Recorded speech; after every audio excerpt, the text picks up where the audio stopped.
morning, good afternoon, good evening, and welcome to our 340th weekly webcast. Now, if this is the first time you're joining us, welcome. If you've been with us before, welcome back. So the way this call works is this is an AMA, like you see on Reddit. You can ask me anything. You can ask me investing questions, personal growth questions, startup questions, any questions you want. And my humble goal here is to help you take your career, your portfolio, your happiness, etc., to the next level. Now, before we begin, one quick housekeeping announcement. If you want to get mentored by me, please go to the link you see in the description and set up a call with me. It'll be with me and nobody else. I love talking to my students. So go to that link, Haroun, education.com/meeting, and then just pick a time and I'll be happy to speak with you. Okay, let me move on to the more important part, though, which is your questions. Manos, good morning. You wrote, what are your thoughts on Nvidia earnings? Also, they provide information that the clients who buy big tickets may be a bit slow and sluggish owing to size. Yeah. So I actually didn't see that in the earnings. So results were amazing. Okay, so they beat revenue and earnings expectations, and they raised guidance as well. The only negative thing I saw was that revenue from China was 5% for the quarter versus expectations of 8%. That's actually not a bad thing. It shows that they beat and raised despite much worse than expected sales in China. And so as a result, the markets are up quite a bit today. But it's not just because of Nvidia that the markets are up. There's two other factors. The second thing is Walmart. So Walmart, which is the quintessential representation of how the American consumer is doing, they beat and raised as well. They also mentioned that they're moving from the New York Stock Exchange to the NASDAQ. So is Walmart now a tech stock? It's interesting. Who knows? We'll see. But 2/3 of the United States economy is consumer spending. It's not big business. And when the American consumer sneezes, the rest of the world feels it. So maybe consumption is better than expected. The third thing that we saw today, which leads the markets to be up, it's a great thing, is the fact that unemployment claims were better than expected. So what happens is every single week, the United States government will release weekly unemployment claims. And what that means is people first time filing for unemployment. Now, expectations were for 230,000 new people filing for new unemployment claims. It actually came in at 220,000. Which was better than expected. The September jobs report number came out as well. It was better than expected, although unemployment is ticking up a bit. Why is this important? Well, the best market environment to invest in is like Goldilocks and the Three Bears. And when I worked at a hedge fund called Kingdon Capital, Mark Kingdon, who's a mensch, he's great. He explained to me the best market environment is like, remember the Three Bears, that story with the porridge? One porridge was way too hot, the other was way too cool. In the middle, it was just right. And that's what you want. You don't want the economy to be growing too fast. Otherwise, the government will raise rates. You don't want the economy going too slow. Otherwise, we can go to a recession. So the jobs data indicates that things are just right at this point. What does that mean for interest rates? Well, if you look at the 10-year Treasury, it actually dipped down today from 4.14% yesterday to 4.12% today. And that's a good thing. That's a good thing. So the expectation that rates might increase might have gone down a little bit. Yeah, so things are looking great. Yeah. Don't believe the naysayers you see on television that are telling you that the world is ending. Okay, I think things are good. What should you do in your portfolio? Well, I humbly recommend being very long-term focused. You got to tell yourself with each stock you invest in, I don't care about the path. I care about the destination. And when Warren Buffett buys a stock, he always assumes the market's going to be closed for 10 years. For example, when he bought Coca-Cola, back around 1990, which he still owns today, he told himself, I can't sell this thing for at least a decade. The longer the view, the wiser the intention. Be long-term focused. Do not be a day trader. I promise you'll all end badly if you do. I say it with love in my heart, obviously. Okay, let me move on to the next question here from Ray. Hey, Ray, who wrote, what debt levels and cash runway do you require before starting evaluating a company? Is it problematic if cash position and the balance sheet can't cover annual expenses? Absolutely. So what you want to do is you want to look for a company when you're looking to invest or start a company. You want to make sure that you have enough cash on hand to pay expenses for 12 to 18 months. Okay, that's the cash burn rate. In terms of formulas, you're going to look at something called the interest coverage ratio. And what that means is you take operating profit, or EBIT, divided by the interest expense. And you want that to be above 2, so you can easily cover your interest expenses. And if you have follow-up questions, please let me know. Thanks. Next question is, can you check this calculation? Sure. If current EPS, meaning earnings per share, is 10, and it grows flat 25% for the next 5 years, then the future EPS is 30.5. Yeah, so I'm going to show you the formula for that. And I did a video on this recently. So what you do is you go to ChatGPT, okay, and you enter this formula. So the future value of money is the present value times, I'm going to show you here, okay, 1 plus the interest rate to the power of time, okay? So what we're going to do is I'm going to enter in $10 in earnings per share, which is what you wrote, and then we're going to have 25% EPS growth over 5 years. And let's see what the result is. You said 30.5, and the answer is, yeah, 30.5. So your calculation is correct. And then you have a follow-up, which is this. Does that mean that the stock price would be 30.5 times 25 equals 600 or 762.5? That sounds logical, and let me explain why from a target price perspective. So what I'm going to do is I'm going to go 30, and I'll explain the math in a second, times 25, and let's see, 756. Yeah, that's approximately correct. That's actually approximately correct. So what that means is this. So when you value companies and you're forecasting your future target price, what you want to do is you want to look at the rate of change yearly in the earnings per share estimate, and that's your PE multiple. So let me give you an example by talking about the S&P 500. So generally speaking, the S&P 500 usually trades around 15 times earnings. And the S&P 500 usually has earnings growth of about 15%. So you take a PE of 15 divided by 15%, so it's a ratio of 1. So if there's a company in the S&P 500 growing earnings 20%, it should trade at 20 times, not 15. If a company in the S&P 500 has earnings growth of 10%, it should trade at 10 times, not 15. So therefore, when you forecast your earnings estimates, okay, in 5 years, what should that stock trade at in 5 years for your target price? Well, what you do is you look at the earnings growth rate between year 4 and year 5. If it's growing 25% between year 4 and year 5, then your target price in 5 years, based on your earnings per share estimate, should be 25 times that earnings estimate, which gets to your target price of over $700. And you got to think that way. You got to be very long-term focused because it helps you to avoid the noise in between. Remember, we don't give a damn about the path. We care about the destination. Yeah. All right. Next question is from Malcolm. Hey, Malcolm. Hope you're doing well as well. As a 20-year-old, I'm at a point where, although I love investing, I want to begin my first business venture. I've done all the research necessary, and I will need about $7,000 to $8,000 for upfront costs. What is the best way to raise capital aside from putting money away for each paycheck? And what is the best way to manage funding my side business while continuing to invest? Yeah. God bless you more. Thank you. So what I would say is you always want to use OPM, other people's money, that is. And you never want to use your own money if there's a lot required. And don't ever get a bank loan because banks are chicken. You miss one payment, they'll take everything. So what you want to do instead is you want to raise money from high net worth investors. How do you do that?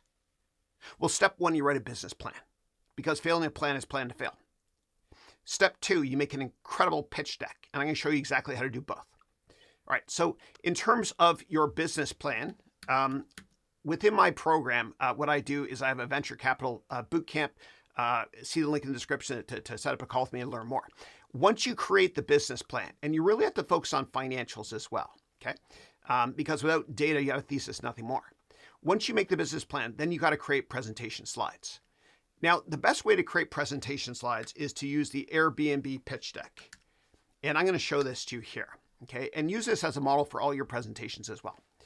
So the Airbnb pitch deck is really simplistic. Less is more. And you'll see here that there's no more than 3 bullet points on each slide. You see here, 1, 2, 3, and no more than 3 images on each slide. Keep it simple, okay? Or as Don Draper says, make it simple but significant. You can download an editable version of this as well for free by going to this web address here. And what I'll do is I'll put this in the chat for you as well. Now, when you articulate your business model, you always want to explain it at a 10th grade level which is my maturity anyway. And I learned this from a brilliant man named Reuben Gruber. So years ago, I was on the board up at McGill University, my undergraduate degree program, for just some business case thing. And Reuben Gruber is one of the graduates. And he has started many companies he's never failed, including Sonos. He lives in Boston now. And I had breakfast with Reuben. I said, Reuben, how do you do it, man? How come you've never failed with a startup? And he said this to me. He said, before I start any company, what I do is I fly up to Montreal from Boston. And I have dinner with my 90-year-old mother who doesn't know anything about technology. And if she doesn't understand the business model during our dinner conversation, I don't invest. So keep it simple always. And also, when you write articles on LinkedIn, you always want to write at an 8th to 10th grade level, which is easy because that's my maturity. And this was taught to me by my editors for my column I have in Forbes magazine, Inc. magazine, etc. Yeah, keep it simple. And I want you guys to write articles every single week on LinkedIn. Why? Because it positions you as a thought leader when people look at your profile. And the benefit of that is it'll help you get a job, informational meetings, customers, etc. So how do you do it? Well, you write one article per week, and you don't make it more than 600 words. And you never have more than 3 sentences per paragraph. And the most important thing is this. Have a good thumbnail and a good title. Always. In fact, Mr. Beast, what he does before he makes a YouTube video is he always designs a thumbnail and the title first. And you can always repurpose this stuff in terms of all of your articles, put into a book like I've done. I can give you this template for free right now. Just ask me. I'll show you where to get it from. And you also repurpose in terms of Instagram videos, YouTubes, etc. In fact, this weekly call you're watching right now, what we do is we repurpose this on all the major podcast networks. And we also repurpose this by my video editors. We'll take the 7 best questions asked and repurpose it in terms of YouTube videos, shorts that is, Instagrams, TikToks, etc. And I learned that from Gary Vaynerchuk. Okay. Now, in terms of investing on the side, Ray, as I mentioned, you want to raise money from other people for your business. But I still want you to take as much money, this goes for everybody in this call. Times are tough, I get it, sometimes. But I want you to take as much money as you can every single paycheck and put directly into your retirement savings program. Because as Warren Buffett said, you want to spend what is left after saving, instead of saving what is left after spending. Out of sight is out of mind. Okay, always max out your retirement savings programs. And if you have kids, I also want you to max out your educational savings programs so that they can go to college tax-free if you want. Okay. All right, next question I've got here is,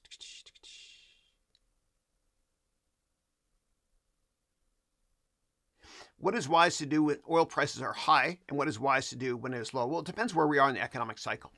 If oil prices are rising, then anything energy related does well. You know, tickers like XOM for Exxon. You can also look at the drillers, okay, like Transocean ticker rig. You can look at the oil services index, etc. When it's falling, obviously you do the opposite. You short. Yeah. Okay. All right.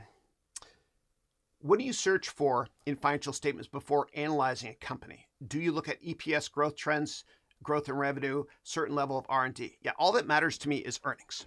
Okay. I look for earnings growth. Okay. So it doesn't matter if you're a value investor or a growth investor. It all comes down to earnings growth. And earnings and cash flow converge in the long run as well. And whenever you value a company, just like you asked about earlier, you want to look out 5 years and then come up with a 5-year target price based on your earnings estimates in 5 years. And that way you'll sleep better at night knowing that you don't give a damn about the path, you care about the destination. Yeah. That's how you make money. Be long-term focused. Day trading does not work. Why? Because we can't name a single a successful day trader in the long run. All right. Next question is, how did you decide that Bitcoin will be 10% from the US dollar value in 20 years? On what basis? Yeah, so what I did say is that my long-term target price on Bitcoin, market cap-wise, is $25 trillion, which is a price of well over $1 million per coin. Let me explain how. All right, so every single year, the government prints more money. So the worst investment you can make is this right here. In fact, over the past 5 years, global governments have increased the amount of this crap by $6 trillion, okay, since COVID. So there's $96 trillion worth of fiat, meaning paper-based currency, all major economies. Okay, and that's called M2. Now, I think that that's going to increase by 5% per year. Okay, so if we do the future value of $96 trillion, and I can do it, I can show you the formula if you care. You do the future value of $96 trillion at a 5% growth rate over 20 years. That gets you to about $250 trillion in terms of M2, meaning cash out there in the market. And I think, and right now, cryptocurrencies are 3.5% of the market cap of the current $96 trillion we have in cash. I think that 10% of that value will be Bitcoin itself in 20 years. And that's how I get to my target price of over $1 million per share for Bitcoin in 20 years. I don't give a damn about the path. I care about the destination. Why am I bullish on Bitcoin? Well, first thing I want to mention is never put more than 5% of your liquid net worth in cryptocurrencies because most are a scam, and there's inherent risks as well. But the reason I'm really bullish on Bitcoin is for a couple of reasons. Number one, what happened was it used to be really, really hard to invest in cryptocurrencies. I have a prop here somewhere. I can't find it. Okay. Back in 2004, what happened was the gold ETF came out, ticker GLD. And that was a huge deal. And this ties into Bitcoin in a second. I'll tell you why. That was a big deal because before 2004, if I wanted to buy gold, I would go into seedy parts of town and buy gold bars, and I didn't know if it was real. Well, GLD is real, and you can get in and out quickly if you want to. Okay, that's an ETF. Now, what does this have to do with Bitcoin? Well, last year, the Securities and Exchange Commission kind of blessed Bitcoin ETFs or spot ETFs. And that's a huge deal because now it's easier to buy Bitcoin. Before that, what you had to do quite often is use a cold storage wallet, okay, or a hot storage wallet.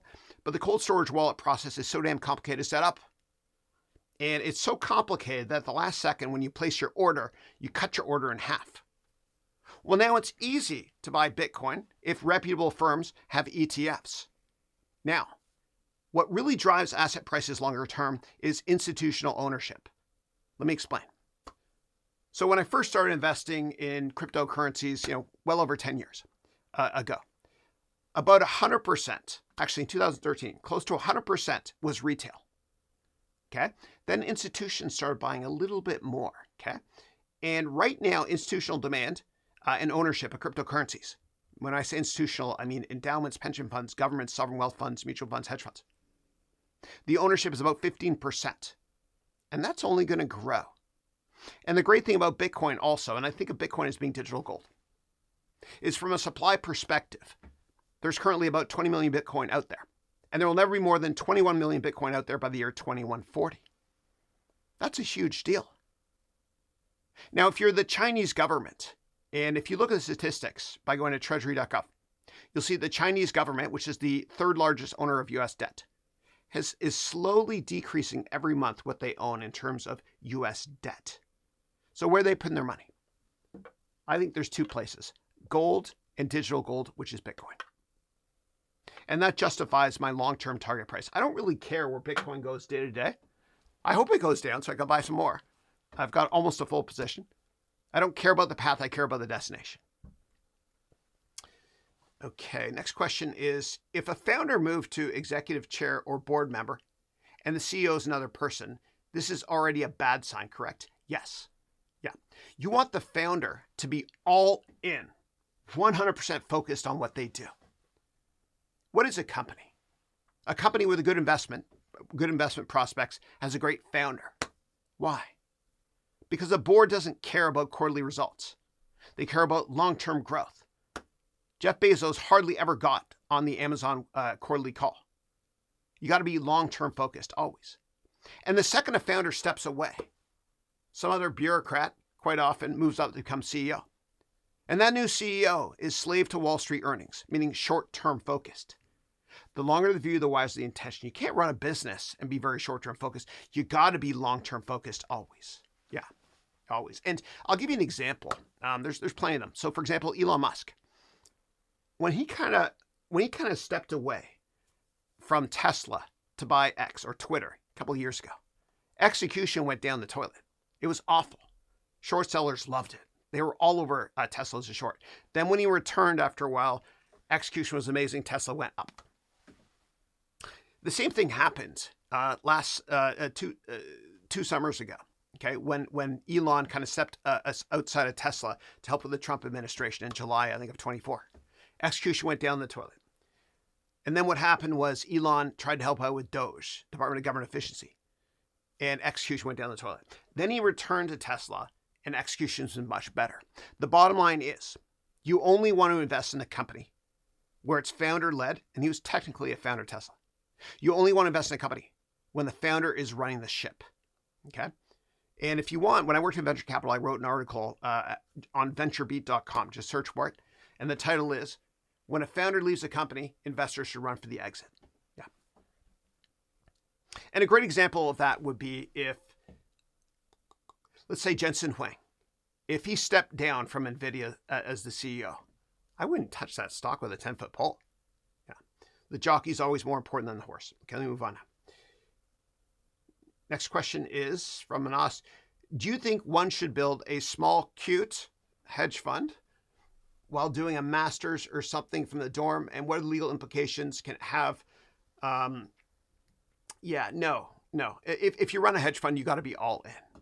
You really need to be all in, unless you're somebody way more brilliant I'll ever be, like Ken Griffin, who I used to work for at Citadel. Good guy. I remember when I met with him in his office, I looked at his bookshelf and I ordered all the books in his bookshelf on the way down the elevator. Always do that when you walk into somebody else's office. I always do that because every time I walk into somebody else's office, they're more successful than me. But the reason I mentioned Ken Griffin is because I had buddies that were on the same floor with him at Harvard back in 1987. And he had a little satellite dish outside of his dorm room. And what he did was he went massively short the market. I think in the 87 crash, it made a fortune. I think he graduated Harvard in 3 years as well. But I think he was so much more focused on his hedge fund rather than anything else. You got to be all in on whatever you do. Yeah. You never want to invest in somebody also that is a jack of all trades and a master of none. Focus on one thing and one thing only. And recently I had dinner and sat beside a friend of mine named Saeed Amidi. And Saeed is the founder of Plug and Play Tech Center. He was also the first investor in, a notable investor in PayPal, Elon Musk, he invested in him, etc. And whenever he invests in startups, and he invests in 450 startups every year, he always asks one question to the founder. And if they answer it wrong, he doesn't invest. What is that question? Well, he always asks this to the founder. Do you have a plan B? And if the founder says, yeah, I might go back to business school or law school or go back to work at IBM, he doesn't invest. What he wants to hear is this. No, I don't have a plan B. I am all in. Bottom line, a jack of all trades is a master of none. Yeah. All right, I feel good today, man. All right. Do you feel the Fed will be more or less biased towards the administrative point of view a year from now when the new government takes office? I don't know. Nobody knows. And there's a famous saying I'm going to butcher, which is this. Economists have successfully predicted 12 of the past 57 recessions. Nobody knows. Yeah. Okay. All right. And I don't care, to be honest. I say I love my heart. You got to be so long-term focused in your investment portfolio. You don't care what the economy does. The economy is cyclical, right? It's kind of like buying a house. You can never time it. But if you bought your house at the peak of the bubble in 2007, before we were within 24 hours, bank machines not working in 2008, you're up huge. If you bought any major asset class at the peak of previous bubbles, right? Good sound long-term investments, you're still up huge. And the chart looks like this for all those asset classes. We freak out when this happens. And then we look back, we're like, FML, forget about my life. Or WTF, why the face? Be long-term focused. Okay, next question is, if you put all the criteria that a company needs to meet the Russell 2000, that's a growth index, ticker is IWM, which I short in Dow Markets. If you put all the criteria for a company needs to meet the Russell 2000 European stocks, then you actually end up with a list of 0 companies. Which criteria is important? Yeah, I humbly disagree, and I say I would love my heart. So whenever I look to invest in a company, what I always do is I take a step back and I ask myself this question. In 5 years, will this company be more relevant or less relevant than it is today? And that stops you from getting seduced into buying value traps, meaning stocks that are cheap for a reason. You got to look long term. And in terms of the other criteria I look at, I'll spend 10 seconds on this. But what I do, I'll go over here. Sorry for making you all dizzy. What I do is I have 100 steps, okay? And I give this to my clients. I always start with the management team. You can take a screenshot for the other criteria if you want right here. I'm happy to answer questions about it as well. Okay, let me go back to the next question. Let's try this camera angle here. This is my messy office. Okay. All right, next question I've got here is, are you more bullish on Ethereum or Bitcoin, and why? Yeah. I would say Bitcoin, and the reason is it sort of has first mover advantage, and it's well thought out. It's thought of as digital gold. But the most important thing about Bitcoin, which makes me like it more than Ethereum, and I own both, is that Bitcoin, there's a limit on supply. There's 20 million Bitcoin out there right now, and there will never be more than 21 million by the year 2140. And my grandfather, God bless him, was up there with my sister Katie. I miss and love you guys so much. My grandfather used to always say to me, Chrissy, buy land, they're not making it anymore. So you never want to invest in an asset class where supply is increasing much faster than demand. The problem with Ethereum is that technically there is no limit at all on supply. So why am I invested in Ethereum then? Well, I like it because it's kind of like a platform, and the best investments in tech are platform-based. For example, if you invested in Apple years ago, it's a platform because they sell iOS apps and keep 30%. If you invest in eBay, it's an auction platform, they take a fee. Platforms are great investments, and that's exactly what Ethereum is. How so? Two ways. Number one, Ethereum is a platform for ICOs, meaning most IPOs for cryptos, meaning ICOs, occur on the Ethereum platform. Number two, there's other things that are sold on the Ethereum platform like NFTs. Okay, and I'm incredibly bullish on sports card NFTs in the long run. Why? Because of supply. Okay, so this here is the T206. It's a replica. Okay, it's an old cigarette card. And if this was real, it would be worth probably, I don't know, $5-10 million because there's a limit on supply. The same thing with digital sports cards. Do your work, first of all, to make sure that they're high quality investments like the Otanis, Mark Trouts of the world, longer term, and that supply is limited. Now, I got to tell you the stupidest thing, but it's fascinating. I love baseball cards. I collect them a lot. The reason baseball cards exist is because they were issued by the cigarette companies years ago. So that in the back of the cigarette packs, they put this so that the cigarettes don't bend. Yeah, anyway, useless information. Okay. Is it possible for you to believe in a company, although EPS is currently falling? Under what circumstances would you wait for a positive sign quarter, et cetera? Yeah, I don't really care about earnings today, tomorrow, next year, the year after. All I care about is earnings 5 years from now, right? And I'm a growth investor. And a lot of companies that are growing really fast, that are trading at 100 times earnings, they could trade at 3 times earnings like that if they got rid of all R&D, sales, operations, etc. But that would sacrifice future growth. So for me, I love investing in companies that seem expensive, but are very cheap on my earnings estimates in 5 years. And I'll give you examples. So years ago, when I worked in the hedge fund industry, I invested in Amazon. And people would say to me, Chris, you're cray-cray. That's a widowmaker. Amazon trades at way over 100 times earnings. And I said, no, au contraire, you're wrong. It only trades at 3 times my earnings estimates in 10 years. Always be long-term focused.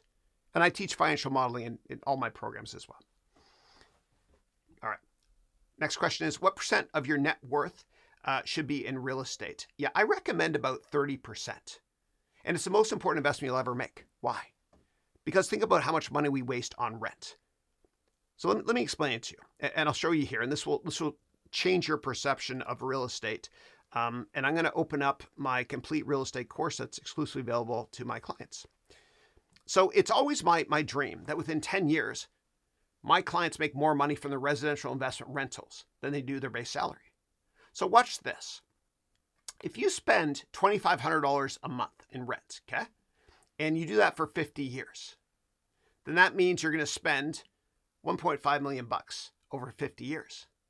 But if you invested that amount and you had a 10% return, okay, so you invested $2,500 every single month for 50 years with a 10% return, which you can get with real estate if you include depreciation and writing off interest, then what is that going to be worth in 50 years? We know it's going to be worth more than 1.5 million. The answer is $43 million. And if you want, you can screen print the formula right here. Now watch what happens here if I get silly. If it's 15% return, if I invest $2,500 a month, every month for 50 years at a 15% return rate, and that's what I think the S&P is going to return over the next 50 years, right? It won't be up 15% every year, but it will be on average. It'll be big down years. What is that going to be worth? That's going to be worth $344 million. Now, this is crazy. Watch this. 70%. And this would never occur, but I want to tell you why with respect to hedge funds. If the return was 70%, that would be worth, it's such a big number, I can't even tell you. Millions, billions, it's ridiculous. And the reason I mention that is because there's an incredible hedge fund. And that hedge fund is called Renaissance Technologies. And it was founded by this guy, Jim Simmons, who passed away a year or two ago. God bless him. He used to work at the NSA. And in 1983, he left the NSA to start Renaissance Technologies, which is a massive hedge fund. And between, I think it was between the 80s up until the early 2000s, his annual return in his fund was 70%. Time value of money is a huge deal. And if you want to learn more about the time value of money, go to my YouTube channel and check out the video I made on Shohei Ohtani's $700 million contract. Okay. All right, next question is, what do you think about accounts receivable concentration? What is too much? Yeah. So any company, at least ones that are publicly traded, that has more than 10% of revenue from a single customer is too risky for me. You need to diversify. So I would say anything above 10% is risky accounts receivable wise. But you can also look at DSO, days sales outstanding, and you want that ratio to be under 40. Next question is, do you search for early hype growth companies or mid-stage growth companies? Yeah, I do both. I don't invest in a company unless I believe it's a 5x5. What does that mean? A 500% return within 5 years. Am I often right? No, I'm often wrong. But if I do the research that's only up a couple 100% or even more than well over 500%, of course I'm happy. And in order to do that, you can't really look at large caps. You have to look at smaller cap stocks, like stocks within the Russell 2000. So how do you find those stocks? Well, what you do is you think of an investment theme. First of all, top down. For example, lithium. I'm bullish on lithium stocks. Then what you do is you look at components of the Russell 2000 that are companies that make lithium, right? Or companies that mine rare earth or whatever it is. Then you do a bottoms-up analysis with my 100-step template I showed you earlier. And the best way to do research on ETFs is to go to etfdb.com. That's etfdatabase.com. And if you go to etfdb.com, you can research 5,000 different ETFs. Find a theme you like, then look at the components of that ETF and do bottoms-up research on those companies. Yeah. And if you do research on a company and you only see 15% upside per year, don't invest. Why? Because you can invest in the S&P and make that much in the long run. Ticker VOO. Yeah. Okay. Once you invest in a company, how often do you follow it? Yeah. So what you do is you do your 100-step investment research overview, okay, with the template I just showed you. Then you put on your position, okay? You never make a position more than 5% of capital, okay? So that means that if you're going to invest in stocks, you got to have at least 20 positions in your portfolio. Then you create a write-up. And then what you're going to do is every quarter when the company reports earnings, you're going to update your financial model to see if your earnings target in 5 years goes up or down. So what that means is this. You ever see a company report earnings and the stock goes up 20% or down 20%? Well, the reason is because once professional analysts update their financial models, what happens is it makes their earnings estimate in 5 or 10 years go up 20% or down 20%. So what I do is I revisit my write-up every quarter after management releases earnings. Now, sometimes I tell myself, you know, I can get emotional, but we got to be unemotional about stocks. But sometimes I'm like, oh my God, I want to sell the stocks. It's falling a lot. Well, when I want to make that cardinal sin of selling something because it's cheaper, I always go back to the report I made on that company. And I look at it and I tell myself this. Okay, I made this report in this company with a good high target price. I did this 2 years ago. And the stock is down today because of news X. If I knew about news X today, would I still have invested? And the answer is yes, I buy more. If no, I sell it and move on. I'm unemotional. Okay. When analyzing a company, sooner or later, I reach a point where I feel incompetent. For example, is the industry of giving loans too cyclical or risky? Are the acquisitions the company made going to fuel growth or not? Is the M&A too aggressive? How do you proceed in these cases? Yeah. So what I do is I'm very logical about it. I always create a financial model. And when you create a financial model and you look at year-over-year revenue growth, you have to understand that almost all companies that are publicly traded have revenue growth that's decelerating. So when I used to work in venture capital, when I was investing in a company, one of my startups, and revenue growth started to decelerate, I would call my investment banking friends and say, hey, take it public. Now, if you ever see a company that's publicly traded where revenue growth is accelerating, you need to look really closely at the 10K, the 10Q, the 8K, etc., and understand why. And quite often it's because they made an acquisition. Okay, and it's a double-edged sword when you make an acquisition. Case in point is Oracle. So Safra Catz, who was the brilliant CEO for years, she kind of stepped aside recently. She re-engineered Oracle to be an M&A machine. And what happened was back in 2004, there was a hostile takeover of PeopleSoft. And investors loved it at first because, oh my God, look at Oracle's revenue. It jumped a lot. And then a year later, the year-over-year revenue growth sucked. So they had to buy another company. So they bought more companies over the years, including Hyperion, Sun Microsystems, NetSuite, Cerner, rinse, lather, repeat. Siebel on September 8th of 2005. That was a great day for me, etc. But it's a double-edged sword because if you don't buy a company every single year, then it looks like growth slows. So understand what is driving growth. Always understand it, okay? And I'll give you a classic example. So LinkedIn, the ticker was LNKD until Microsoft bought it in 2016, the summer, which broke my heart because LinkedIn I thought would be $1 trillion market cap one day. LinkedIn, what they did in 2015, I think it was, what they did was they bought a company called Lynda. Okay, and they paid about over $1 billion for it, which is a big pill to swallow. And investors loved it because revenue growth spiked. Then 1 year later, I think it was in Q2 of 2016 when they reported earnings, revenue growth slowed a lot because they didn't buy another company.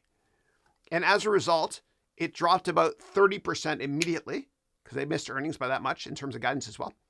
And then the investment wankers, or bankers, I should say, called up Microsoft and said, hey, buy LinkedIn because it might make Outlook relevant longer term. So always make sure to pay attention to organic versus non-organic growth. And if you have follow-ups, let me know, please. Thanks. Okay. Ray wrote, is having Bitcoin on the balance sheet a problem? I think it is if you're not a crypto company. So, you know, if there's a guy named Michael Saylor who started a company called MicroStrategy, MSTR is a ticker. I used to call it MicroTragedy because I used to short it years ago. And what he's done, he's kind of turned the company into a Bitcoin holding company, right? And so he's taken his cash and he put it in Bitcoin instead. I don't think that's the right thing to do. You know, he's a software company. I don't think it's the right thing to do. Yeah. Because when you have cash on a balance sheet, it's supposed to be for emergency reasons to cover your bills, right? Cash and short-term investments on your balance sheet are to pay off bills. Yeah.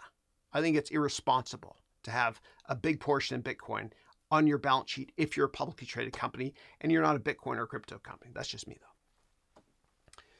Next question is, would you invest in a company if debt is well above 3 times EBITDA? What would be the requirements? I'd have to model it out and really understand what the debt covenants are and what future cash flow is going to be. Now, whenever you look at a 10K annual report, you need to read what are called the footnotes. Okay, and all publicly traded companies that file 10Ks, you need to look at the footnotes when it comes to how much debt is coming due in the next 5 years. You can't just look at the balance sheet. If you look at the footnotes, they'll tell you how much debt is due in the next 5 years and thereafter. So you need to analyze the 10K. Yeah. Do you think we're in the mother of all bubbles, as Damodaran, who's from India too, said there's no place to hide from this quake? Similarly, Sundar Pichai said, if the bubble bursts, no company will be immune from it. Yeah. So a couple things. So Damodaran's a brilliant NYU professor, and I respect him a lot. I think he's a little bit too theoretical. When I met with Ken Griffin for the first time, I spent a half hour one-on-one with him in his office when I worked at Citadel years ago. And I looked at his bookshelf, and he had some books by Damodaran. So of course I ordered all of those.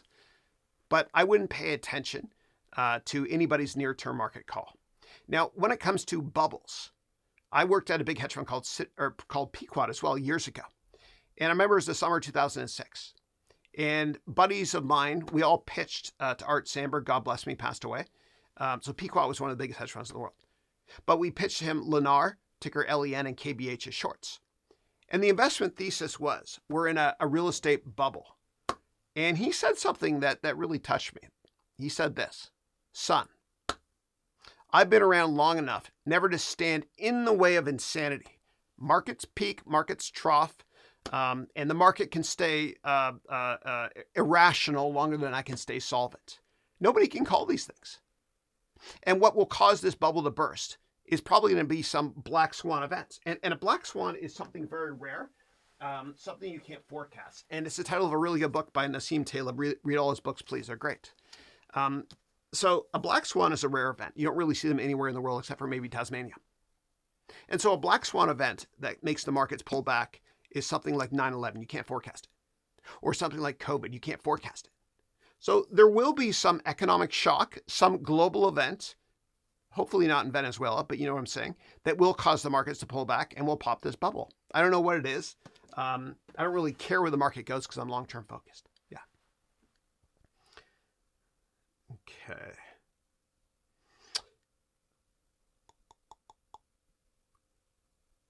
Okay. Next question is most Mag 7, which is basically 40% of the market cap out there, or the growth in the economy, are raising tons of money from bonds. Now 100 billion this quarter only. Why so? And also, the most money AI has made is from LLM, meaning large language models, and cost cutting. Yet, how would you justify this as an investor in the market? Yeah. So what you want to do is when you do investment research, you want to forecast what you think earnings are going to be 5 or 10 years from now and value the companies based on that. In terms of companies raising debt, they usually do it, when interest rates are low. I'm surprised it's as much as you said. I'd have to double check that with love of my heart. But usually companies raise a lot of cash through bond issuances when interest rates are close to zero. Okay, it's kind of like you refinancing on your mortgage the second you see interest rates fall. Yeah. What is the most sane thing Berkshire can do except from buying T-bills and investing in Google? Yeah. Yeah, and of course, Google went up a lot earlier this week because I think it was on Monday, Berkshire Hathaway disclosed a big position in the company. Yeah. And that's a big deal for Google because Google is now thought of as a value investment. So when you invest in stocks are either growth investments or value investments. When they're stuck in the middle, it's dangerous. I call that investment purgatory. Never invest when they're stuck in the middle. But what happened was symbolic to the extent that Berkshire kind of blessed Google as a value investment. So now value investors are going to want to buy. Yeah. Yeah. So I can't answer that question about the same thing they can do. I love Berkshire, but only when Warren Buffett is running the company. When he steps aside, I don't like Berkshire anymore. I always invest in founders.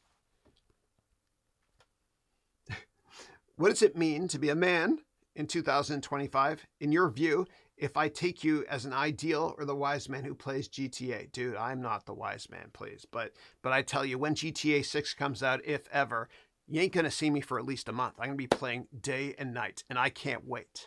Yeah, as we know, it's delayed. It's not going to be May of 2026. Yeah. All right. Sizzle, serve, yum. Oh my God, how are you? It looks like Melanie from years ago, right? How are you? I think first time I met you was October 27th, 2021 on my Thursday webcast. That was a record 12-hour webcast.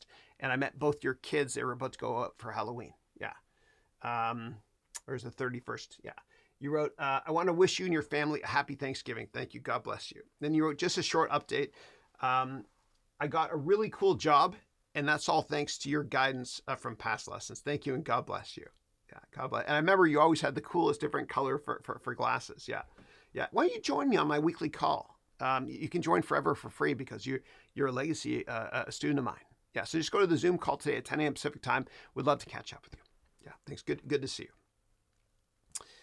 Okay. And I remember meeting your kids, and your son pronounced my last name perfectly. He said, Mr. Haroun. I was like, oh my God. Usually people say Mr. Haroun. Yeah. Okay. Okay, next question is gold ETF versus PAX GUSD gold crypto token. What is the best to invest in and why? Yeah. So the best way to do investment research on cryptocurrencies is to try to recreate the S1 filing. So an S1 document looks like this. So if you invest in an IPO, you read through the S1. The problem with cryptocurrencies is it's not really regulated by the SEC. It's sort of regulated by the laws of mathematics, if at all. So you need to recreate one of these things. How do you do that? Well, students in my program, what I do is I have a template for that. So what you're going to do when you do investment research on cryptos, okay, is you're going to recreate an S1 if you can. And there's 49 steps included. I'll just breeze through this quickly in case anyone wants to pause the screen and ask me questions. But the most important part about doing investment research, I mean the 49 steps here, is to come up with a target price. And the target price for me for cryptos is usually based on future supply, as well as what percent of the world's capital is going to be in crypto, or pardon me, in cryptos as a percent of fiat currency in the long run. For me, it's 10%. Yeah. So anyway, and last thing you look at is technical analysis. And if you guys have follow-up questions, let me know. Okay, let me go to the next question now. Okay. And then next question is, are you working on any other volunteer projects like the ones you did in Africa? Yeah. So what I do is my profits, or lack thereof, what I do is I put it all into charity stuff. So I'm going to die broke, and I'll show you what I do. So what I do with my money, or lack thereof, is I build schools. And currently I'm building a school for girls, always with my students in Kenya. And I was there, I think it was late last year. We're still trying to get permits to bring water up directly to the school. You have to have clean water. And so I'm building 1,000 of these things. And a couple of years ago, as many of you know, I built a school in Rwanda. I paid for the whole thing pretty much myself. Microsoft and IBM did donate computers. I think Udemy gave like $5,000 or something. So I'm going to build 1,000 of these things in my lifetime. And if I was a quota-carrying sales rep, I'd be fired so many times. Solar on the roof and all that stuff. I believe education is the most powerful weapon we can use to change the world. Okay, let me go back here. All right.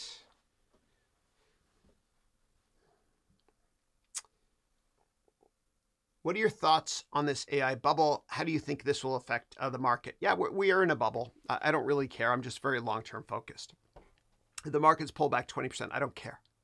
If the markets go up 30%, I don't care.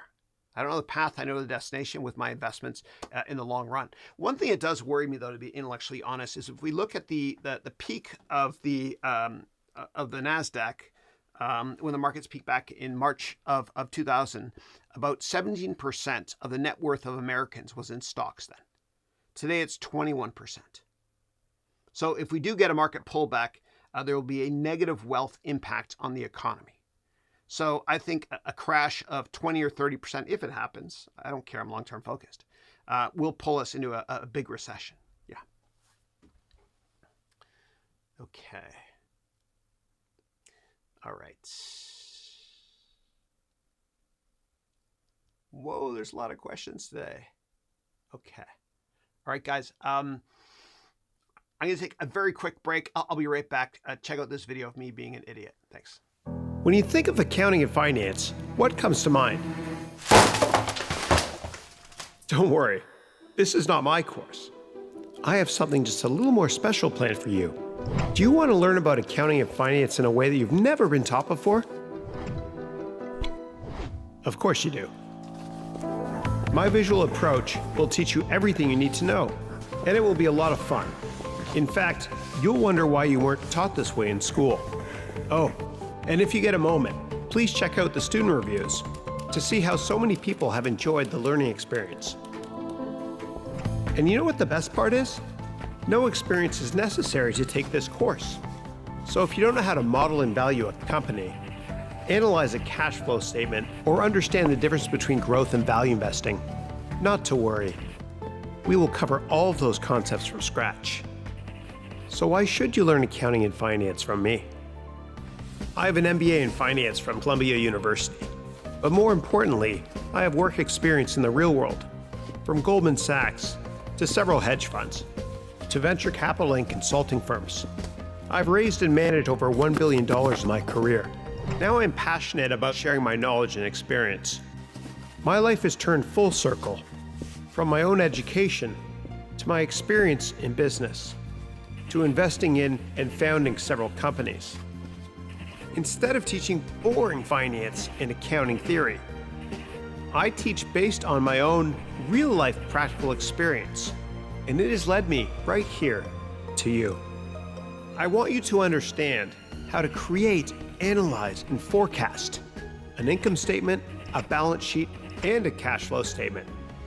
I want you to thoroughly understand and enjoy finance and accounting so that you can be inspired to achieve all of your career goals. I have the tools needed to get the job done. So let's do it. I'll see you in class. All right, thank you for letting me take a break. Appreciate it. Okay. My record is 12 hours in a row without taking a break straight doing this webcast. You can go to my YouTube channel, look at October 31st, 2021. Yeah, I love it. All right, next up. Does your cryptocurrency course cover technically part of trading? I want to buy it on Udemy. Yeah, I wouldn't buy it on Udemy. I haven't updated it there. If you want, buy it on my website. I make courses now for my website. You can always go to the link in the description and learn more.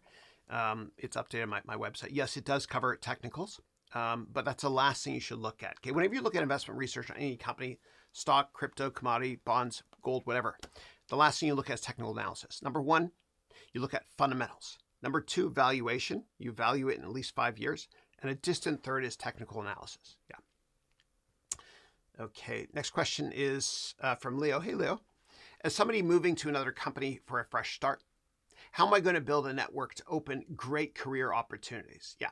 So whenever you go to a new company, the first 2 weeks, I want you to observe the culture. Okay, don't do anything crazy. Just observe how it works. And what I also want you to do is set up a lot of informational meetings with people in the company, because you're the new kid in town and people will meet with you. It's kind of like the first 2 weeks of high school or university. Those friends you make, you have friends for life. Network, because your network is your net worth. Relationships are more important than product knowledge. Yeah. Okay, next up, Jiaming, who's in one of my premium programs where I do daily Zoom calls, which Jiaming's a part of. Jiaming's a good guy. He's a student at Purdue University. He wants to work in a Big Four. Good guy. Jiaming wrote, I'm planning to create a weekly 30-second accounting short on YouTube. Cool. Any advice on structuring them and using iMovie, CapCut, camera, lighting tips, etc.? Yeah, of course, yeah. So a couple things I want to say. You want to repurpose content. So you're going to write articles on your LinkedIn profile, which you do every single week. Everybody check out Jiaming's profile. It's fantastic. And then what you want to do is you want to repurpose those in terms of videos on YouTube, Instagram, TikTok, etc. Now, when it comes to lighting, what you want to do, okay, is you want to have one light. You want to be 5 feet away from the wall behind you. And this is just my headlight up here, okay? You want to be 5 feet away from the wall so you don't cast any shadows. And then what you want to do is you want to have one light here and one light here so that the shadows don't go on the wall behind you. They get cut out this way as well.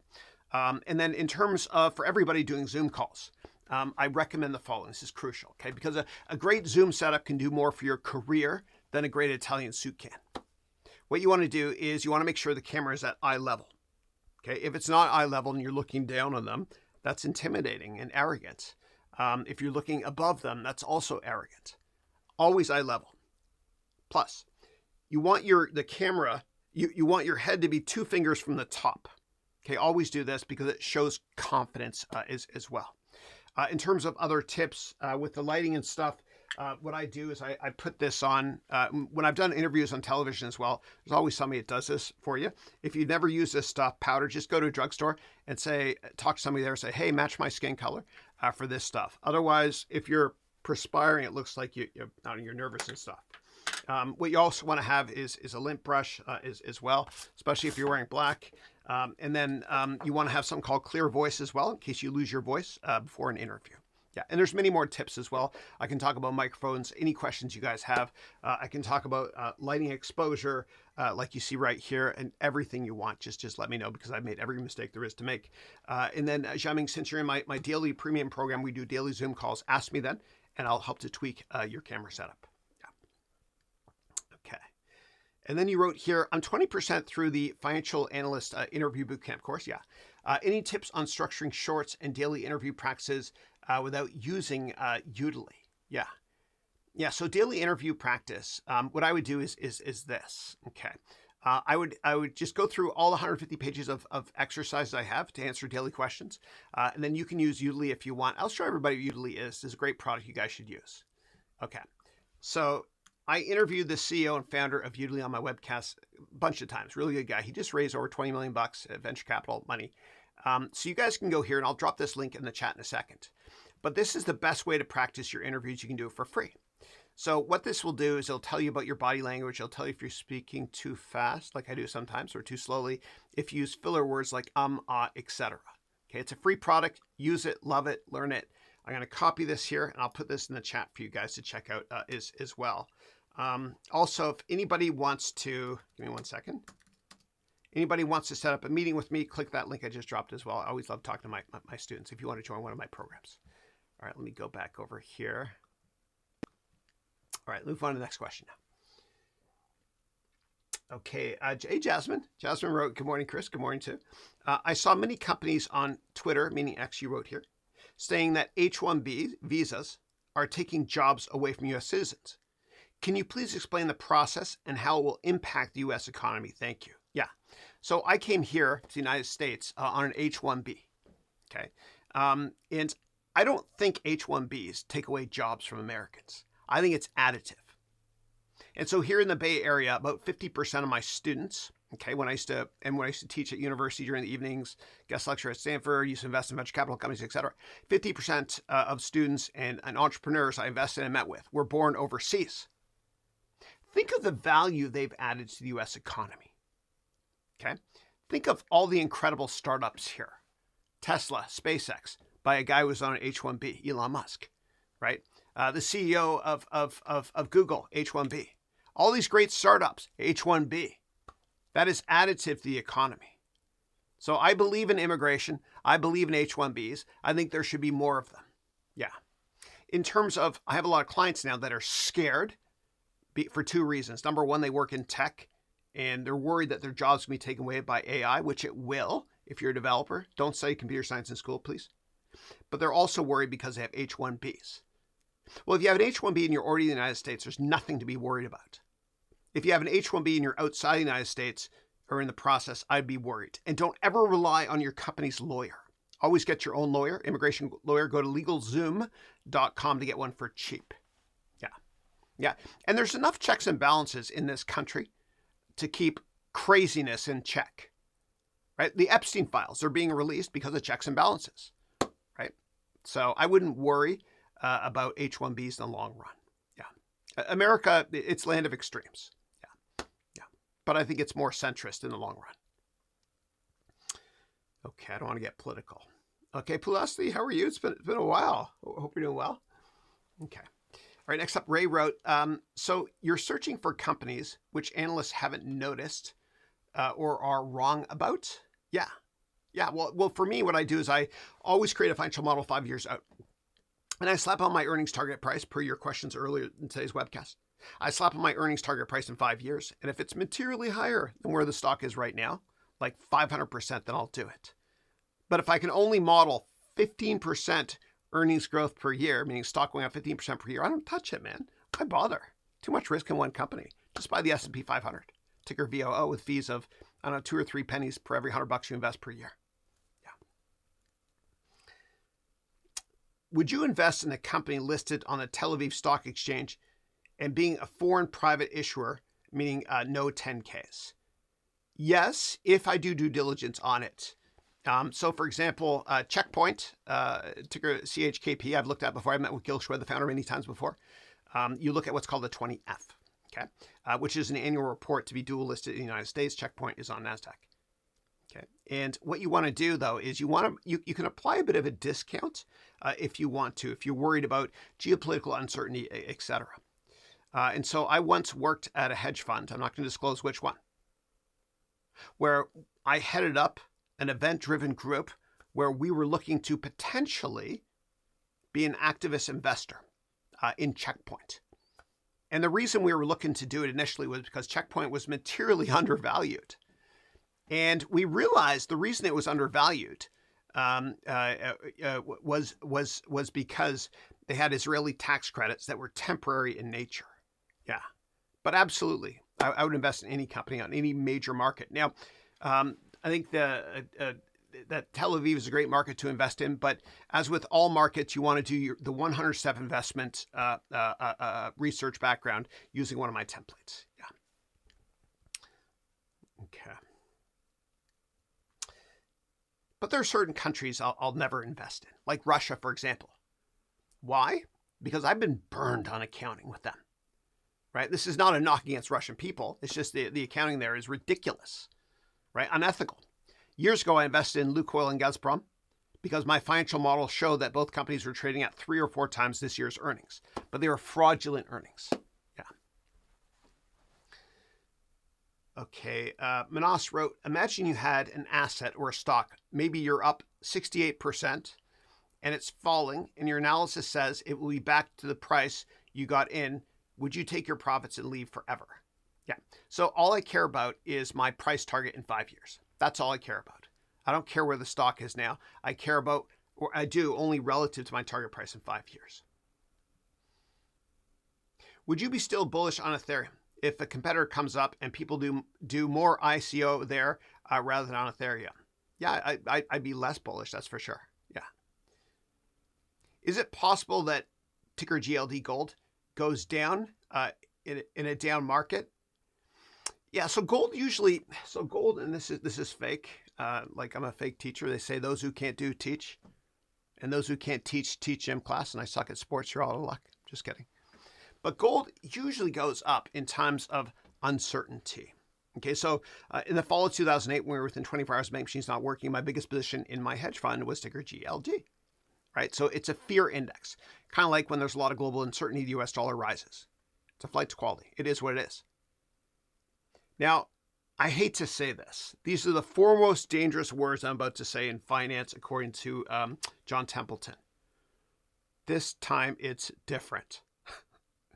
Well, I do think this time it's a bit different because the Chinese government is selling U.S. treasuries, and I think they're buying gold and maybe some Bitcoin as well. So that's one of the reasons why gold is near an all-time high. Never buy an asset class when it's at an all-time high. I love gold, but be careful of FOMO, fear of missing out. So if the market crashes and there's some economic shock, I think gold goes up. If the market doesn't crash in the long run, I think gold goes up. Okay, so supply is limited. Yeah. Okay. Why does any amount of machine learning will never predict the stock movement or sector movement, no matter how much data I feed in and how complicated it is? Yeah, so it depends on your algorithm. So if you look at a company like Renaissance Technologies, I talked about it earlier. You can go to their website, rentech.com. They've actually had 60% average gross adjusted returns since they launched in the 1980s. Right? They've nailed their AI algorithm. We don't know what's in it, but it can be done. It can be done. Yeah.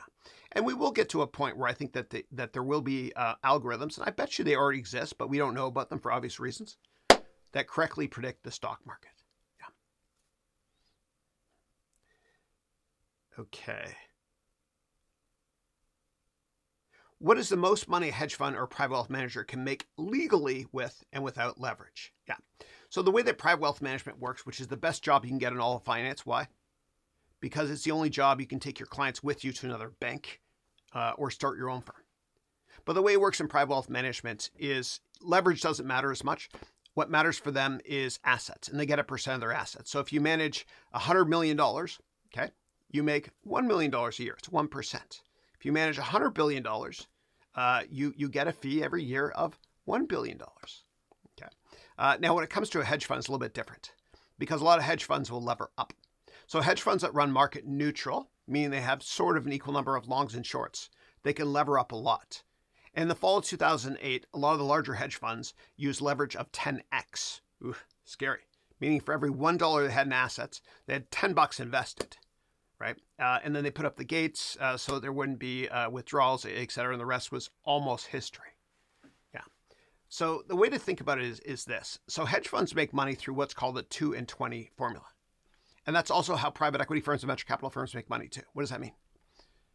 Well, 2% means you get a 2% annual management fee on the assets you manage. It doesn't matter if your portfolio goes up or down. So if you manage $100 million, you get $2 million every single year, right? To pay for salaries, I don't know, rent, the buildings, etc. But the real money is this, the 20% incentive fee, hence the term 2 and 20. And what that means is this. If you manage $1 billion, okay, $1 billion assets under management, and you're up 100%, so the firm made $1 billion. What happens is the firm keeps 20% of that $1 billion. Okay, that's the 20% management fee. So they get $200 million, also called the carry. They get 20% of the profits. And that's where the big money is. So if your leverage is 10x and you make 10 times more, you can do the math as well. Yeah. Okay, Manas wrote, I'm reading Fooled by Randomness by this author here, Nassim Taleb. Yeah, he talks about bonds and leverage on short-term interest bonds and risks associated. Have you ever played with that in your fund? I don't really do much fixed income, just because short-term stuff, I have no idea. Bond yields in the short run will go up and down based on, I don't know, what the Fed says in a meeting. I can't forecast what they're going to say in a meeting. Yeah. All right, moving on to Marlon. First time seeing on the call. Welcome. I hope you join us again. Who wrote, I'm broke. I'm sorry to hear that. And don't know about the stock market. I'll start watching you. Thank you. Thank you. And please, whatever you do, don't day trade. Yeah. And if you want, on my YouTube channel, every week I publish a video, and I've done this TV show called Billions. I've made, I think, 32 episodes, YouTube vlogs on that. You can watch that to learn about stocks, especially watch the one that says why day trading doesn't work. Yeah. Okay. Next up, Lolis wrote, greetings, Chris. Hey, I hope everything is well with you. Thank you. My 18-year-old is a college freshman daughter and was asking me about IRAs, investment retirement accounts. Yeah. Can you explain what is better at her age between IRAs and stock investings? Yeah. So it's the same thing, sort of. So within a retirement account, you can invest in stocks. Okay. And the great thing about that is it's tax-free. And there's different types of retirement accounts. So there's 401ks. We can invest over 20 grand a year tax-free, right? So you put the money in, you invest in stocks for the long run. It goes up a lot. Then you take the money out when it's a lot bigger years from now, and then you pay tax on it. There's also a Roth IRA, which is a little bit different from 401k, which is this. It's like 6 or 7 grand a year you can invest, but you pay tax first, and then it grows inside that IRA. And then when you take the money out, you don't pay tax. Now, this is controversial, but according to people familiar with the matter, meaning the media reports I've read, Peter Thiel may or may not have put a ton of money into his IRA, right? 6 grand at that point in time years ago, with Palantir at 0.00001% per share. He paid taxes first. And he may have way over $20 billion in that tax-free now. Yeah. Okay, Entertainment Films wrote, hey, Chris, I love your content. Thank you. I'm a self-taught trader. I primarily focus on income ETFs while also trading value stocks when I have spare cash. Any advice or recommendations? Yeah, a couple things. Number one, risk management. Never have more than 5% of your portfolio in any one particular stock if you can. If it's a very liquid ETF like ticker VOO, I will violate that risk management protocol as well. Number two, be long-term focused, please. Do long-term investment research and focus on target prices 5 or 10 years from now. And always tell yourself, I don't care about the path, I care about the destination. Lastly, only invest in liquid stocks because illiquid stocks own you in a down market. What does that mean? Well, you want to look at the average daily trading volume of a stock. And you never want to invest more than 10% in the average daily trading volume. So you can get in and out if need be. Yeah.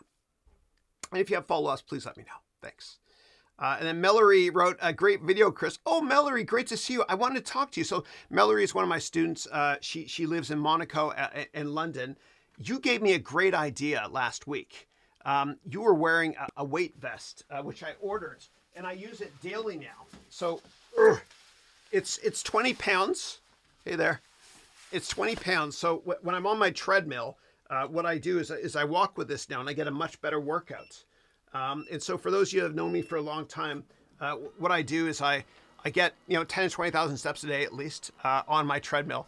And now I wear this weight vest. But Mallory, I wanted to warn you about this. This is not a life jacket. Like, don't wear it in the water, okay? I'm an idiot. I'm so sorry. All right. Great to see you. And Mallory, I'm looking forward to chatting with you as well on our weekly 3-hour and 20-minute Zoom call, starting in about 45 minutes. Good to see you. I hope you're well. And I'm keeping your family in my prayers, of course. Yeah. Okay, next up, Manos wrote, I never knew that about net worth in stocks part. So what do you expect to happen according to your experience? A big drop of 30% a year or tiny drops of 5% for 3 or 4 years? I don't really care, and I'll tell you why. I'm very long-term focused. The longer the view, the wiser the intention. I don't know the path, but I know the destination. Yeah. You said never to have 5% in any asset, crypto, or something else. How would you distribute $100 in all assets, your choice, real estate, stocks, bonds, gold, or crypto? Yeah, the most important thing is your house. That's how we say it in Canada. It's not house, Americans, it's house. Okay, and the reason I say that is because you don't want to just flush money down the toilet with rent every month. And so 30% of your net worth can be your house. And then what's left over, no more than 5% in any one asset. Yeah. And cryptos don't have more than 5% in cryptos, period. Yeah. Okay. Do you think the microphone that you use is cool enough? I know it's a bit pricey, but worth it. How does Joe Rogan get such deep voice in his podcast? He uses the same mic as me, or I use the same one as him. And the microphone I use right here, it's called, and I have just 2 of them here, don't ask why, but it's called the Shure SM7B. If you're going to do this microphone, you also have to buy a cloud lifter as well as a Scarlett device and an additional XLR cable. And I can explain all of that if you want me to as well. Now, what you can also do if you're just getting started is you can use a Blue Yeti. Okay, this is my backup mic. And I'll change this over to let you hear what this sounds like. So what I'm going to do here, I use Wirecast. I'm going to add an audio device, and I will add the Blue Yeti. And let me turn off Scarlett, and I'll switch over to the Blue Yeti right now so you can hear. All right, so this here is the Blue Yeti device. It's pretty good. You can hear background noise. I got my treadmill on as well. You don't get the deep bass with this. Now, let me go and change it back from Yeti to Scarlett. And Scarlett, this is my SM7B. And now we're back. So whatever, chacun son goût, to each their own, whatever sounds best to you. Okay. All right. All right, next question I've got here is, will H-1B restrictions open doors for Europe to do well, as most entrepreneurs still prefer America over the world because of vibe, money, and connections? What are your thoughts for 4 years of this administration? I have no idea. But as I mentioned earlier, I think there's enough checks and balances in the United States to the extent that it will pull us back to centrist. Yeah. And when it comes to Trump, and I did not vote in the last election, okay? But I'm usually Republican. Yeah. Like I loved Ronald Reagan growing up. And then when I came to the States, I was like, oh my God, I can't vote Republican. Sometimes I'll go one way, Democrat, sometimes the other way. I haven't voted. I didn't vote in this election. Yeah. But when it comes to Donald Trump, you always got to think this. Don't focus on what he says. Focus on what he does. And love him or hate him, he's a master negotiator. I just lost a ton of people on the webcast because I mentioned the word politics. That's okay. I don't care. I mean, I do care, but I love you guys. But usually when people negotiate, party A says, I want this. Party B says, I want this. Okay. With Trump, it's different. He says, I want this. And party B still says, I want this. And they meet over here. Yeah. He is, love or hate him, he's a great negotiator. Okay. And by the way, I don't want anybody in this call to ever follow any politicians on LinkedIn. Okay, so when you go to the bottom and you look at the people you follow, don't follow politicians. And the reason I say that is because half the people will like you more than the other half. I don't know what half. So don't follow Michael Bloomberg, right? He's a Democrat. Don't follow Mark Cuban. He's a Democrat. Don't follow some of the people on Shark Tank, not Mark Cuban, but that other guy. I'm having a brain fart here. The older I get, the better it was. Because that dude, Kevin O'Leary, okay, he's a Republican. Yeah, just don't, it's not worth it. Yeah. Okay. Pulasi wrote, Chris, could you analyze the scenario where a company decides to raise capital through the stock market to pay off debt? Is this good or a bad sign? Yeah. So let me first explain very quickly how an IPO works. Okay. So what happens is when an IPO occurs, companies issue two classes of shares. Primary shares and secondary shares. Primary shares is money the company gets, right? And they use that money to maybe pay off debt, but probably for general corporate purposes, which means grow sales and open offices in different countries. There's also secondary shares, and secondary shares means insiders that are selling or employees that are selling. So what a company can do is they can do a new primary offering, issue more shares to buy back debt if they want to, yeah. And they might do that if their stock price is massively overvalued. Okay, that could be a signal.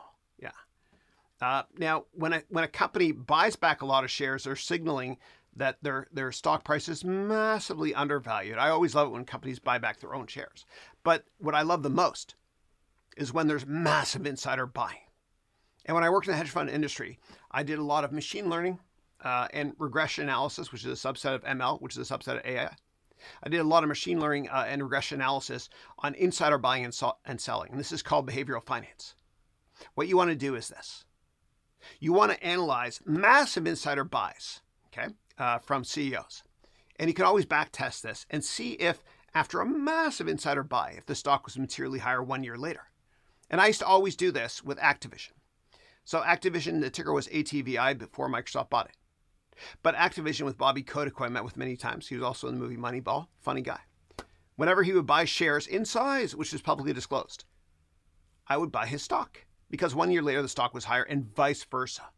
But you got to do the research yourself. Okay, you got to look at Form 4, insider buying and selling in size. And I did this with Elon Musk too, and this works. But do your research first, okay, because it's not perfect. So I'll give you an example. In Q1 of 2020, okay, when everybody was selling everything. It was ridiculous. The price of oil in the futures market went to negative $40. It was cray. And the VIX was above 80. And that's when you go all in and buy. Okay. But back then, Elon Musk backed up the truck, meaning he bought tons of shares in his company. You can see the Form 4 filing. And the stock went up huge. And then he sold in the fall of 2021, 6 weeks before the market peaked in January of 2022. So you can look at those patterns and make money that way as well. But do the work. Yeah.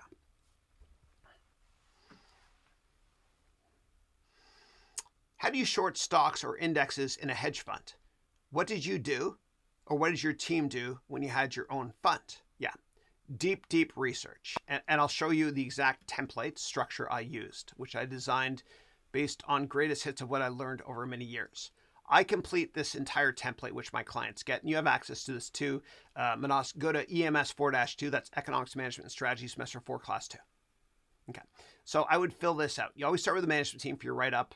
Then you do quantitative research and then financial research to see if you think the stock is overvalued or undervalued. And then what comes out of this, and this is just dummy data here, is an executive summary, okay?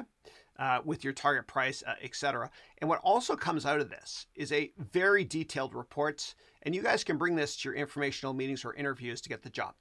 Okay. And I can go into more detail if you want me to. Now, what I also do, and you have access to this too, Manas, in the last section of your curriculum. What I also do is I do a lot of research on forensic financial statement analysis using AI. For any stock, what you do is you enter in the ticker here, then select your AI prompt level, answer a gazillion questions using AI, and then you get a one-page summary right here, okay, of all the accounting issues. Or you can print out here a 24-page due diligence report and bring it to your interviews as well. Yeah. Okay. And for anybody that wants to get a job in finance, as part of my program, I give you a 150-page exercise book. Let me go here so you can see 150 pages. Yeah. Where every question you could possibly get, I teach you how to answer those questions so you can get the job if you work hard. And I'm dating myself here, but I've conducted over 1,000 finance interviews in my career. That sounds cray-cray. That's an average of about one per week over 20 years. I'm a 53-year-old man-child, but I love what I do. Okay. Okay. That background doesn't look that great. Let's try this here. Okay. All right. There's a little bit of coffee. See that? Coffee, as they say in New York. Okay. All right. Next question is, do you think the China and Japan clash, which is unnecessary, will affect Japan and eventually the United States, as Japan's biggest market is China and not the United States? Yeah, so what's happening is a new prime minister. She's basically saying if China were to do something in Taiwan, Japan would defend itself, right? It's just saber rattling. China wants Japan. They want her to retract her statement. I don't think she will. It's just saber rattling, that's all. Yeah, I'm not worried.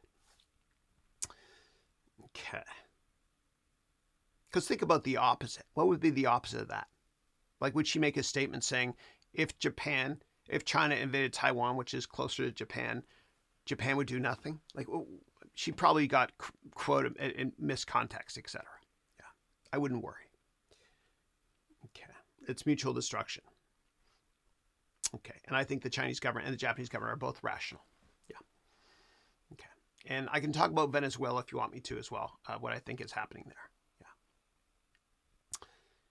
Okay. Next question is Charitra, who wrote, hey, Chris, no finance question today. Sure. I had a visa appointment today and was rejected without any reasonable reason. Quite sad. I don't know what to do. I need help on how to overcome such things in order to move on. Yeah, I'm so sorry you're going through that. What I recommend is this. Okay, if your company provides you with a lawyer, never use your company's lawyer. Okay. What I want you to do is this. Okay, go to LegalZoom.com. Okay. And I want you to call them and I want you to get an immigration lawyer. Okay. There's a way to do it. Just call right here. This phone number here, top right. Okay. And then ask for an immigration lawyer. Always. Yeah. And get a second opinion. Always. It's kind of like when you go to the hospital and doctor says you have to go under surgery. You're like, F you, man. Like, forget about you. Sorry. I'm going to get a second opinion. Yeah. Okay. Next question is, what is beta neutral and market neutral? If you explain with one example in two cases. Sure, absolutely. Yeah. Okay. So market neutral means that if you have $100 to invest, you have, let's say, $50 long, $50 short, right? So your exposure is 0%. But what market neutral really means is there's a little bit more leeway, plus or minus 20% exposure. Now, beta neutral is the same thing, except you take the stocks long and short and multiply them by their beta. So if you had $100 to invest, right, and you had $50 in Tesla long and $50 in Campbell's Soup short, well, the long side of your portfolio is going to act much longer because Tesla, let's just say, has a beta of 2. So $50 times 2 is $100. You got $100 long exposure. Now, Campbell's Soup, let's just pretend the beta is 0.5. So $50 times 0.5 is $25. So now your portfolio is acting like it's 100 minus 25, meaning 75% net long. So beta neutral means you take beta into account when having a neutral portfolio, which again can mean roughly plus or minus 20% exposure. And if you have questions about that, please let me know. Thanks. All right. Next question is Michael Burry, who is portrayed in The Big Short, and I have a vlog on that if you guys care. So Michael Burry accused Nvidia of popping up stocks to buybacks, also by cross-ordering. Nvidia owns OpenAI. Yeah. So I think he's just a bit bitter, to be honest. Yeah. Okay. So short sellers are usually only right once in their life. Right? If you're really, really bearish, you're massively short, oh wait, you make a killing. right? Like John Paulson, who hasn't really recovered since then. Okay, so I would never listen to what notorious short sellers have to say. It's tough to time these things. And remember how early he was with the housing crisis when he started shorting '06. Yeah, I think he's brilliant, but according to SEC.gov, he shut down his fund on November 11th. He returned his money to investors. Yeah. And yes, he was short and had puts, as was disclosed in the 13F, on both Palantir as well as Nvidia. Okay. Give me a second here. Mallory wrote, I love the way to vest and won't wear it in water. Yes, very important. Yeah, it is not a flotation device. Yeah. Okay. All right, Haroun, who's got a cool name, which rhymes with my last name, wrote, hey, Chris, what do you think about options trading? Is that better than day trading? Yeah, anything trading is bad. Okay, now be careful with options because you're playing with the difference between historical volatility and implied volatility. And the major hedge funds have a lot of PhDs that are brains on a stick, unlike me, I'm just a stick, that analyze what retail investors are thinking about implied volatility versus historical volatility. You can't win. Yeah. And the problem also with being short-term focused with options is if you underwrite them, meaning you short them, you can get randomly assigned, meaning you owe much more money than what you invested. The only options I recommend thinking about are as follows. Step 1, do research on a stock using my 100-step template. That will get you a target price in 5 years. Step 2, if you're bearish, buy a put on it. Or if you're bullish, buy a call on it. But I want them to be leaps, meaning options that expire in 3 years if you can find liquidity.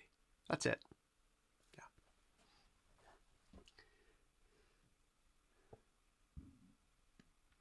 You are funny. Thank you. What do you mean I'm funny? What makes me so funny? How am I funny? Am I a clown? Do I amuse you? Bonus points to anybody who tells me what movie that's from.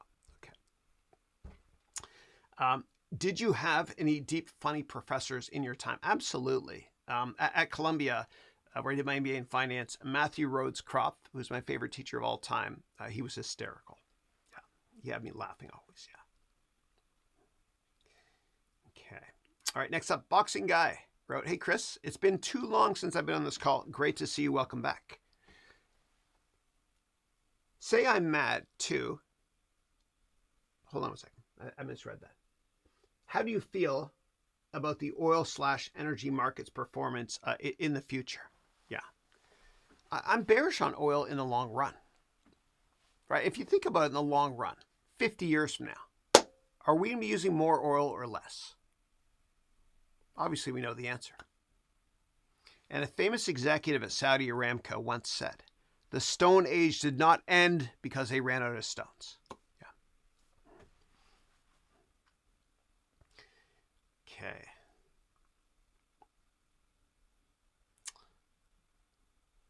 Okay, and somebody asked me again about gold ETF versus some gold crypto token. What's the best to invest in? Why? I'd have to do the research, but my gut would just be the gold ETF. Yeah. Okay.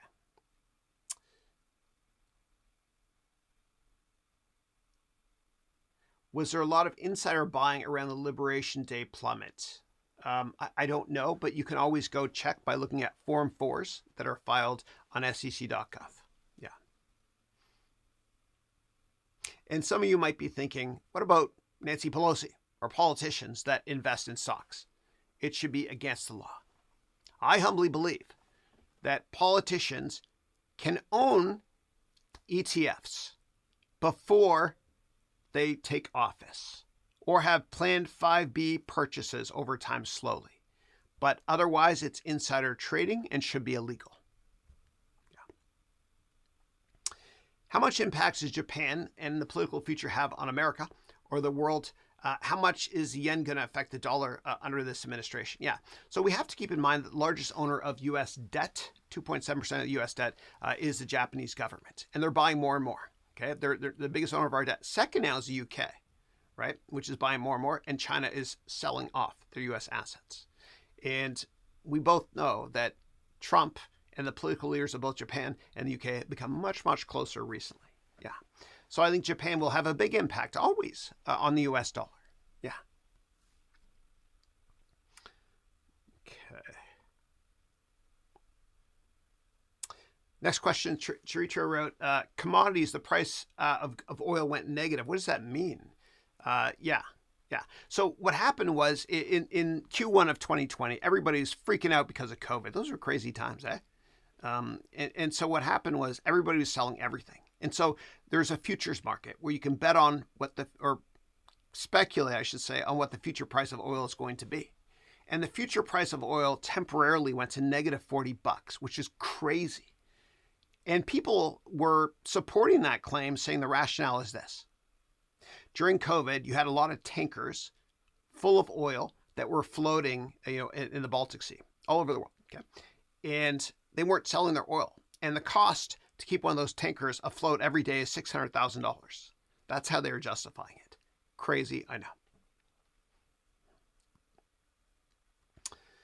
Okay, give me 1 second.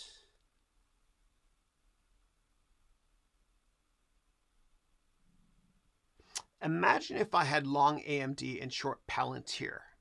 How would beta neutral work there? Yeah, I'll show you right now. Okay, so let's assume you've got $200 to invest. Okay, you're gonna be long one position, $100, short another position, $100, and you're here long AMD and short Palantir. Let's calculate this together. This will be fun. Okay, so let's go here to finance.yahoo.com, and I will type here AMD. Okay, remember we have $200 to invest. We're long $100 AMD. So the first thing we do is we go to AMD's beta. It's 1.9. Let's say it's 2 for fun. Okay, so what that means is you're $200 long AMD. Okay, that's how your portfolio would act. And let's do the same thing for Palantir, which I invested in when it was a private company. Actually, we partnered with Peter Thiel. And so Palantir has a beta of 1.5. So that would mean you're long $200, okay? And then you're short 150, which means 200 minus 150 is 50. That means your portfolio is 50% long, okay? So it's no longer beta or market neutral, okay? And AMD is more volatile than Palantir is. Okay. And Vusen got it right. Goodfellas, you're right. Earlier on, I said, what movie is that from? Am I Funny? Am I a Clown? And that was Joe Pesci, who was great. And that was a real story in real life, too. He heard from a gangster. And he made that up on the spot, too. And Scorsese let him run with it.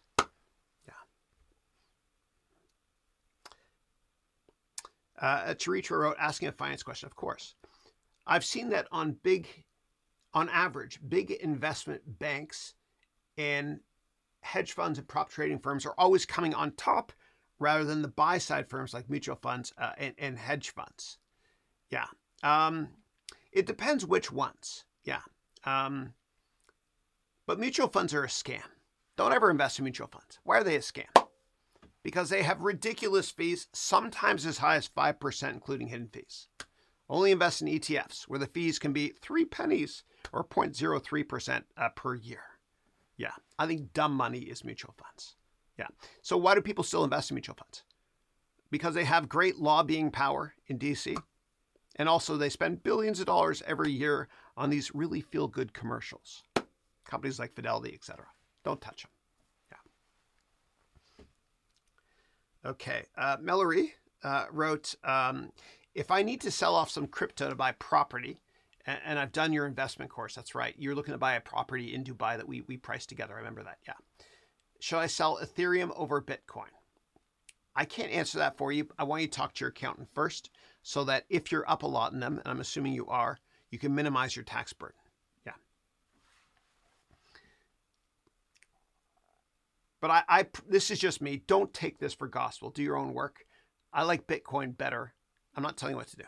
But I like Bitcoin better than Ethereum in the long run because Bitcoin supply will be limited in the long run, whereas Ethereum, there's no limit. Yeah, but do your own research, please. Yeah.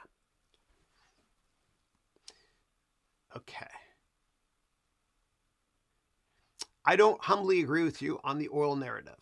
Okay, so earlier I said 50 years from now, is oil going to be more relevant or less relevant than it is today? I would say less relevant. Why? Because I think we'll have solar, nuclear fission, fusion, etc. Yeah. You wrote, I don't humbly agree with you on oil narrative, as AI would never operate without oil-powered data centers. Also, if more EV are made, then more non-renewable lithium, cobalt, and coal be used. Okay, yeah, I respect your opinion. Yeah, but I will ask you this: in 50 years, do you think oil is going to be more relevant or less relevant than today?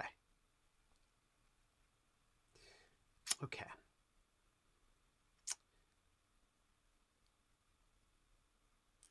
Okay. All right. Do you think America and most countries need 3 parties instead of 2? Will it be more democratic or less, specifically America, no matter what? Yeah. So I think a 3 parties would be best. So if you look at Canada, you've got progressive conservatives, which is more right wing, liberals, which is in the middle-ish, leftish, and NDP, which is communism, filth. I think it's great to have 3 parties. Okay, in the United States, they have 2 parties. That's it. A third party would be great. But I would like that third party to be more centrist. Otherwise, what happens is disaster. For example, Ross Perot, he kind of created his own party back in the 90s. And he was right-wing, kind of like Republicans. And he took away a lot. There we go. The number of viewers is slipping. Politics. And that took away a lot of share from Republicans. Right? So it's got to be more of a centrist. Okay.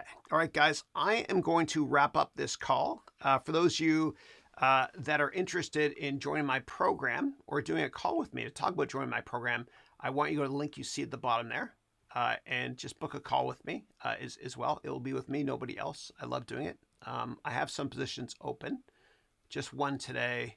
These fill up pretty fast. Yeah.